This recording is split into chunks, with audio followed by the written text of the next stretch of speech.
दोस्तों, इस वीडियो में हम जानेंगे कि जब पितामह भीष्म और महारथी अर्जुन का भयंकर युद्ध हो रहा होता है, तब देवता, गंधर्व और महर्षिगण ये बोलते हैं कि अगर पितामह भीष्म और अर्जुन दोनों मिल जाए तो संपूर्ण लोगों को जीत सकते हैं और इन्हें हराना किसी के बस की बात नहीं है। देवता भी इन्हें नहीं जीत सकते और असुर भी इन्हें नहीं जीत सकते।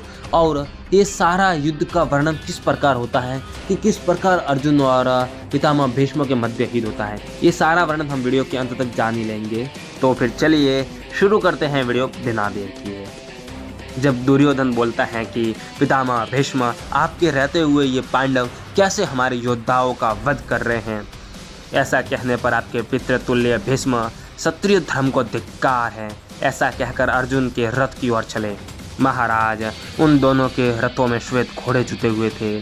आर्य उन्हें एक दूसरे से भिड़े हुए देख सब राजा जोर जोर से सिंह नाद करने और शंख फूंकने लगे। आर्य उस समय अश्वत्थामा, दुर्योधन और आपके पुत्र विकर्ण, ये सभी सम्रांगण में भीष्म को घेर कर युद्ध के लिए खड़े थे। इसी प्रकार समस्त पांडव भी अर्जुन को सब ओर से घेर कर महायुद्ध के लिए डटे हुए थे। अतः उनमें भारी युद्ध छिड़ गया। गंगा नंदन भीष्म ने उस रण क्षेत्र में 9 बाणों से अर्जुन को गहरी चोट पहुंचाई। तब अर्जुन ने भी उन्हें 10 मर्मभेदी बाणों द्वारा बिंद डाला। तदनंतर युद्ध की श्लाघा रखने वाले पांडुनंदन अर्जुन ने अच्छी तरह छोड़े हुए 1000 बाणों द्वारा भीष्म को सब ओर से रोक दिया। माननीय महाराज, उस समय शांतनु नंदन भीष्म ने अर्जुन के इस बाण समूह का अपने बाण समूह से निवारण कर दिया। वे दोनों वीर अत्यंत हर्ष में भरकर युद्ध का अभिनंदन करने वाले थे। दोनों ही दोनों के किए हुए प्रहार का प्रतिकार करते हुए समान भाव से युद्ध करने लगे। भीष्म के धनुष से छूटे हुए सहायकों के समूह अर्जुन के बाणों से छिन्न भिन्न होकर इधर उधर बिखरे दिखाई देने लगे। इसी प्रकार अर्जुन के छोड़े हुए बाण समूह गंगानंदन भीष्म के बाणों से छिन्न भिन्न हो पृथ्वी पर सवार पड़े हुए थे। अर्जुन ने 25 तीखे बाणों से मारकर भीष्म को पीड़ित कर दिया। फिर भीष्म ने भी समर भूमि में अपने तीक्ष्ण सहायकों द्वारा अर्जुन को बिंद दिया। वे दोनों शत्रुओं का दमन करने वाले तथा अत्यंत बलवान थे।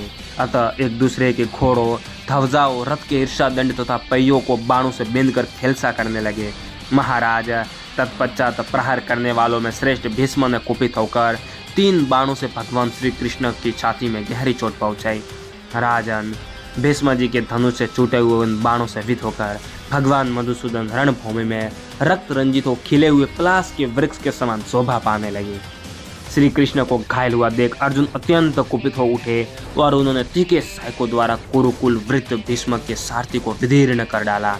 इस प्रकार वे दोनों वीर एक दूसरे के वध के लिए पूरा प्रयत्न कर रहे थे। फिर भी वे युद्ध भूमि में परस्पर अभिसंधान यानी कि घातक प्रहार करने में सफल न हो सके। वे दोनों अपने सारथी की शक्ति तथा शीघ्रकारिता के कारण नाना प्रकार के विचित्र मंडल, आगे बढ़ने और पीछे हटने आदि पैंतरे दिखाने लगे। राजन, दोनों ही एक दूसरे के प्रहारों में छिद्र ढूंढने के लिए सतर्क थे। वे बारंबार छिद्रोन्वेषण के मार्ग में स्थित हो छिद्र देखने के लिए संलग्न रहते थे। वे दोनों महारथी सिंहनाद से मिला हुआ शंखनाद करते और धनुष की टंकार फैलाते रहते थे। उनकी शंख ध्वनि तथा रथ के पहियों की गड़गड़ाहट से पृथ्वी सहसा विदीर्ण से होकर कांपने और आर्तनाद करने लगी। भरत श्रेष्ठ, वे दोनों वीर बलवान, युद्ध में दुर्जय तथा एक दूसरे के अनुरूप थे। अतः ढूंढने पर भी कोई उनमें से किसी का अंतर न देख सका। उस समय कौरवों ने भीष्म को तालध्वज आदि चिन्ह मात्र से ही पहचाना। इसी प्रकार पांडु पुत्रों ने भी कपिध्वज आदि चिन्ह मात्र से ही पार्थ की पहचान की। भारत, उस संग्राम में उन दोनों श्रेष्ठ पुरुषों के वैसे पराक्रम को देखकर संपूर्ण प्राणी बड़े विस्मय में पड़ गए। भरतनंदन, जैसे कोई धर्मनिष्ठ पुरुष में कोई पाप नहीं देख पाता, उसी प्रकार कोई भी रण क्षेत्र में उन दोनों योद्धाओं का छिद्र नहीं देख पाता था। दोनों ही संग्राम भूमि में एक दूसरे के बाण समूह से आच्छादित होकर अदृश्य हो जाते और उन्हें छिन्न भिन्न करके शीघ्र ही प्रकाश में आ जाते थे।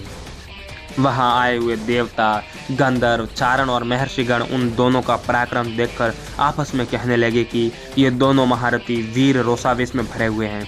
अतः ये देवता, असुर और गंधर्व सहित संपूर्ण लोगों के द्वारा भी किसी प्रकार जीते नहीं जा सकते। वे अत्यंत अद्भुत युद्ध ये संपूर्ण लोगों के लिए आश्चर्यजनक घटना है। भविष्य में ऐसे युद्ध होने की किसी प्रकार की संभावना नहीं है। बुद्धिमान पार्थ रणभूमि में भविष्य को कदापि जीत नहीं सकते, क्योंकि वे समर भूमि में रक्त, घोड़े और धनुष सहित उपस्थित हो बाणों को बीज की भांति बो रहे हैं। इसी प्रकार भीष्म भी युद्ध में देवताओं के लिए भी दुर्जय गांडीवधारी पांडु पुत्र अर्जुन को जीतने में समर्थ नहीं हो सकते। यदि ये दोनों लड़ते रहे तो जब तक ये संसार स्थित है तब तक इन दोनों का ये युद्ध समान रूप से ही चलता रहेगा। प्रजानाथ, इस प्रकार रणभूमि में भीष्म और अर्जुन की स्तुति प्रशंसा युक्त बहुत सी बातें इधर उधर लोगों के मुंह से निकलती और सुनाई देती थी।